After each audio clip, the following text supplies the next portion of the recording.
साथियों, बुजुर्ग होना एक वरदान और अभिशाप दोनों है। समाज में बुजुर्गों के अलग अलग मूल्य उनकी श्रेणी के आधार पर लोग कर लेते हैं। कुछ के लिए वे ज्ञान और दिशा का स्रोत है, तो कुछ के लिए वे नैतिक या आर्थिक सहायता एक महत्वपूर्ण स्रोत है। बुजुर्गों की सलाह से किया गया काम ज्यादा प्रभावी माना जाता है, परंतु बुजुर्गों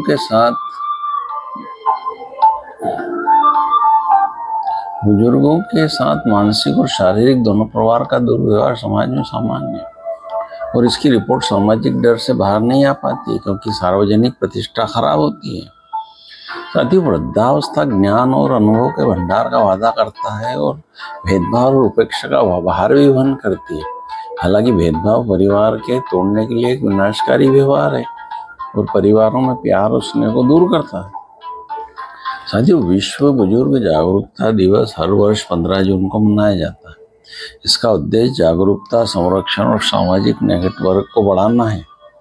साथियों, ये आश्चर्य और दुख का विषय है कि 74% महिलाओं को किसी भी सरकारी कल्याणकारी योजना की जानकारी नहीं है, जिसके कारण वे हिंसा का शिकार होकर अपने बिगड़ती शारीरिक स्वास्थ्य, मनोवैज्ञानिक आघात, स्वायत्तता की हानि, सामाजिक अलगाव और वित्तीय बर्बादी का अनुभव झेलती है। साथियों, बहुत दुख हुआ कि पेंशन मुख्य कारण थे जिनके कारण हिंसा देखी गई थी। साथियों, विश्व स्वास्थ्य संगठन WHO कहता है कि यदि किसी वरिष्ठ के साथ बल प्रयोग, धमकी, अपमान और भय पैदा किया जाता है तो ये दुर्व्यवहार की परिभाषा में आता है। नमस्कार वरिष्ठ साथियों, मैं आपका वरिष्ठ साथी मनोहर वर्मा। आज हम इसी दुर्व्यवहार को समझने, मानव अधिकार और वरिष्ठ जनों के लिए सरकार की योजनाओं पर बात करेंगे। साथियों, बुजुर्ग शब्द की कोई सर्वमान्य परिभाषा नहीं है। व्यक्ति को कब बूढ़ा माना जाए इस बारे में कोई सहमति नहीं है, लेकिन बढ़ती उम्र के साथ जैविक परिवर्तन बुढ़ापे में मेल खाता है। दुर्व्यवहार एक व्यापक शब्द है जिसमें वरिष्ठ नागरिकों के प्रति कई प्रकार के हानिकारक कार्य शामिल है। आइए एक के बाद एक पर चर्चा करते हैं। साथियों, पहला मनोवैज्ञानिक दुर्व्यवहार किसी भी तरह का भयावह, धमकी भरा या डर पैदा करने वाला व्यवहार मनोवैज्ञानिक दुर्व्यवहार की श्रेणी में आता है। इसके लक्षण है चिंता, अपराध बोध और सुरक्षा और नींद के चक्र में गड़बड़ी। साथियों, इसके कारण अकेलापन, अपमान और शर्म महसूस होना, कमजोरी की भावनाएं पैदा होता है और इसके कारण एक बहुत ही खतरनाक मानसिक बीमारी PTSD, post traumatic stress disorder, अभिघातजन्य तनाव हो जाता है। इसमें अत्यधिक दबाव, देखभाल और सहयोग की आवश्यकता होती है। साथियों, दूसरा है दुर्व्यवहार, शारीरिक शोषण। जब कोई व्यक्ति जानबूझकर किसी वृद्ध व्यक्ति को पीड़ा पहुंचाता है, शारीरिक दबाव डालता है, तो इसे शारीरिक शोषण कहा जाता है। इसमें व्यक्ति को धक्का देना, पीटना, दबाव डालकर नशीला पदार्थ खिलाना, इसके माध्यम से नियंत्रण में करना भी शामिल है, जो व्यक्ति की स्वतंत्रता और स्वायत्तता को खतरे में डालते हैं। साथियों, तीसरा दुर्व्यवहार है भावनात्मक दुर्व्यवहार, लगातार अपमान या आलोचना करना भावनात्मक दुर्व्यवहार की श्रेणी में आता है, क्योंकि यह धीरे धीरे पीड़ित के आत्मसम्मान को कमजोर करता है। इसमें शामिल है लगातार अपमान करना, अपमानजनक शब्दों से संबोधन करना, उसकी मूल्य क्षमता को कम आंकना, भावनात्मक उपहास करना। इस प्रकार के व्यवहार से अविश्वास और अस्थिरता आ जाती है। इससे पीड़ित के पारस्परिक और मनोवैज्ञानिक स्वास्थ्य को गंभीर और स्थायी रूप से नुकसान पहुंचता है।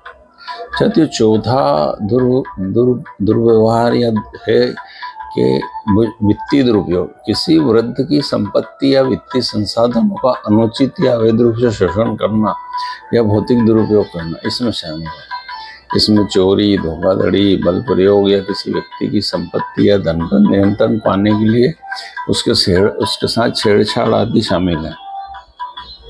पीड़ित की वित्तीय स्थिरता को खतरे में डालने के अलावा वित्तीय दुरुपयोग उनकी स्वायत्तता और विश्वास की भावना को भी कमजोर करता है।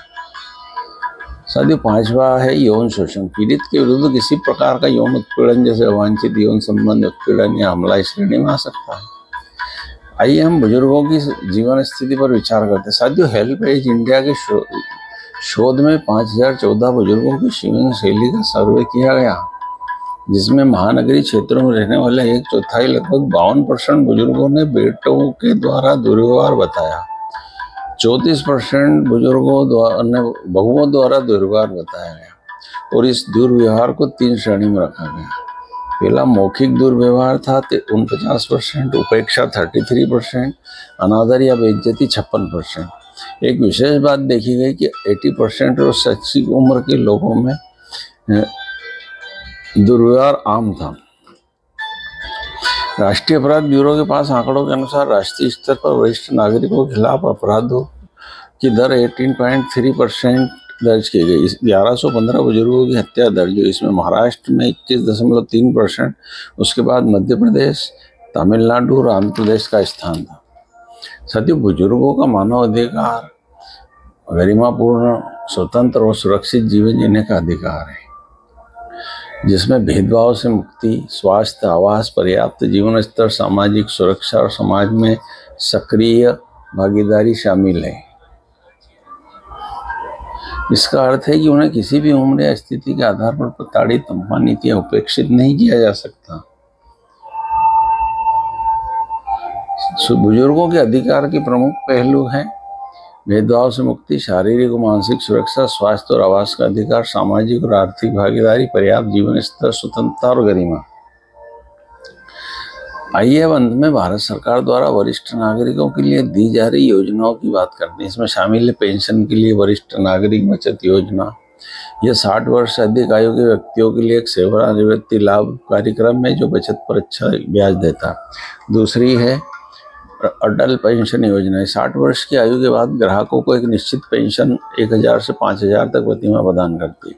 तीसरी है प्रधानमंत्री वय वंदन योजना। 60 वर्ष और से अधिक उम्र के लिए बहुत अच्छी पेंशन योजना। चौथा है स्वास्थ्य देखभाल। आयुष्मान भारत प्रधानमंत्री जन आरोग्य योजना। 70 वर्ष से अधिक आयु के सभी वरिष्ठ नागरिक उनकी आय की परवाह किए बिना ₹5 लाख तक निःशुल्क उपचार के पात्र हैं। पांचवा है अन्नपूर्णा योजना। बीपीएल से नीचे वरिष्ठ जनों को 10 केजी खाद्य सामग्री प्रतिमाह उपलब्ध कराई जाती है। इसके साथ एक सरकार ने एक पोर्टल लॉन्च किया है जिसका नाम है सीक्रेट। इस पोर्टल का पूरा नाम है सीनियर एबल सिटीजन फॉर री एम्प्लॉयमेंट इन डिग्निटी, वरिष्ठ सक्षम नागरिक सम्मान पूर्वक पुनर्नियोजन योजना। साथियों, इसका मकसद है 60 वर्ष से अधिक आयु के वरिष्ठों को रोजगार के अवसर, वित्तीय स्वतंत्रता, कौशल का उपयोग, डिजिटल समावेश देना।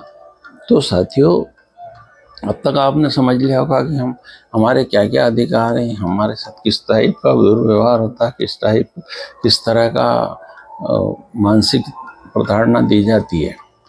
साथियों, इन सब से डरने की जरूरत नहीं है। अपने अधिकारों को समझिए, अधिकारों का उपयोग करिए और साथियों, अपने अधिकारों को जानिए। बुजुर्ग होना कोई पाप नहीं, प्राकृतिक है। ज्ञान से रहिए, सम्मान से रहिए, अभिमान से रहिए और जीवन के स्वर्णिम काल का मजा उठाइए।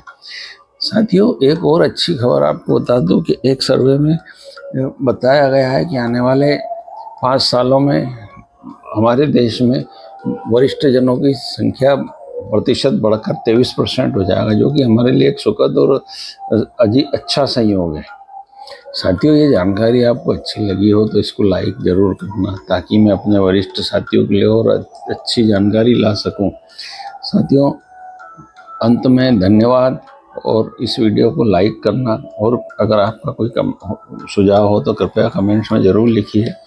धन्यवाद साथियों, नमस्कार, फिर मिलेंगे। जय हिंद।